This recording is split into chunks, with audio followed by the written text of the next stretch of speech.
La nature nous apprend tellement de choses que nous avons souvent du mal à assimiler. Observons la grenouille, cet animal détesté de beaucoup, répugné d'un tas, mais aussi apprécié par d'autres, principalement pour des raisons culinaires.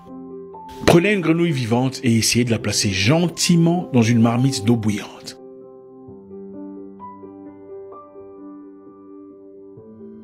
Elle ne rentrera pas. Elle n'est pas intéressée. Elle sait que ça brûle. Et elle n'a pas l'intention de se placer dans une situation inconfortable.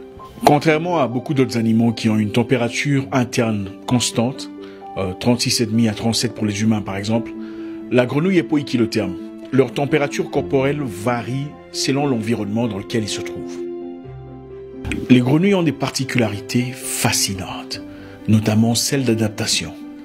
Différentes espèces ont mis au point diverses façons de survivre à la congélation. Placer une grenouille dans une forêt tropicale, il s'adapte à la chaleur, à l'humidité, il s'ajuste complètement à son environnement. Placer la même grenouille dans un lieu glacial, elle n'aura aucun problème de température. Ce qui est éblouissant dans cette histoire de grenouille est que si vous placez la même grenouille, qui au départ faisait preuve de beaucoup de clairvoyance, dans une marmite remplie d'eau de température normale, même sur un réchaud, elle n'aura aucun problème avec ça. Comme le reste de poikilothermes, des animaux à sang froid, la grenouille ajuste sa température corporelle par rapport à son environnement.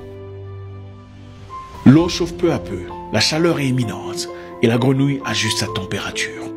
La grenouille, confortablement trempée dans sa nouvelle piscine, ne réalise pas le pétrin dans lequel il s'est embourbé. Il est important de mentionner qu'à chaque fois qu'un poikilotherme ajuste sa température, il brûle de l'énergie, il perd de calories, il perd ses forces. L'eau chauffe progressivement, sa température monte, elle grimpe jusqu'à 70. Mais la grenouille s'ajuste à son environnement. L'environnement a visiblement changé et elle sent que ça fuse de partout. Mais la grenouille ajuste sa température.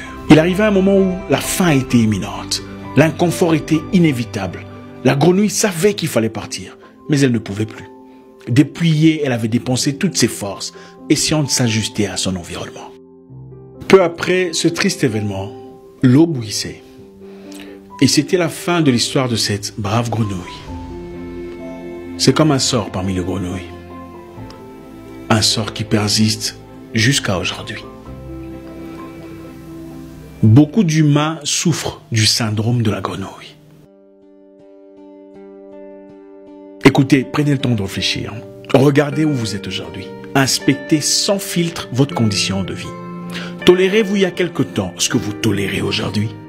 Vous êtes peut-être de ceux qui sont lancés dans une histoire autrefois positive, une affaire prometteur, mais qui peu à peu ont commencé à tolérer des irrégularités, des inconsistances et quelquefois des impertinences.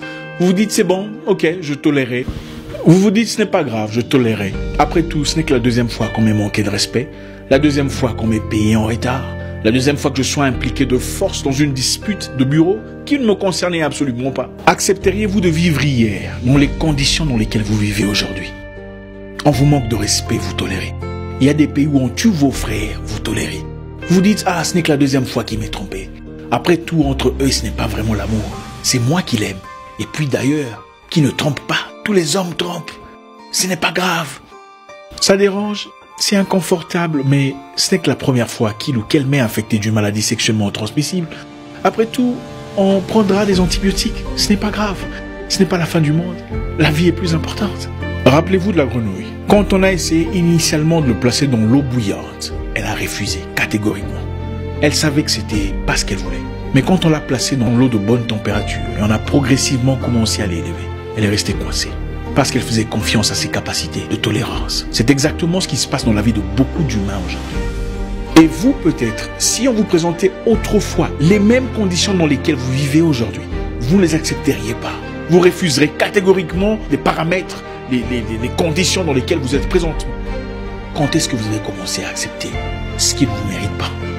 Le manque de respect, l'indifférence, le manque de considération, l'impertinence et même la dictature, vous avez commencé à accepter progressivement.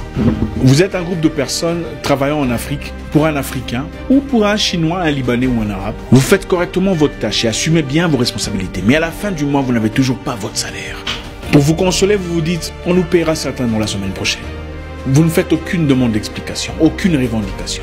Vous acceptez le syndrome de la grenouille. Examinez votre vie, telle qu'elle est, pas telle que vous espérez qu'elle devienne. Accepteriez-vous hier les conditions dégradantes que vous tolérez aujourd'hui? Quelqu'un vous manque de respect, recadrez-le. N'acceptez pas le syndrome de la grenouille. Le monde ne vous accordera jamais plus de respect que vous ne vous accordez à vous-même. C'est vous qui apprenez au monde comment vous traiter. Il se pourrait que vous ayez accepté certaines choses négatives à un certain moment de votre vie pour votre bien. Mais vous avez fini par accepter comme permanent des conditions provisoires. Attention au syndrome de la grenouille.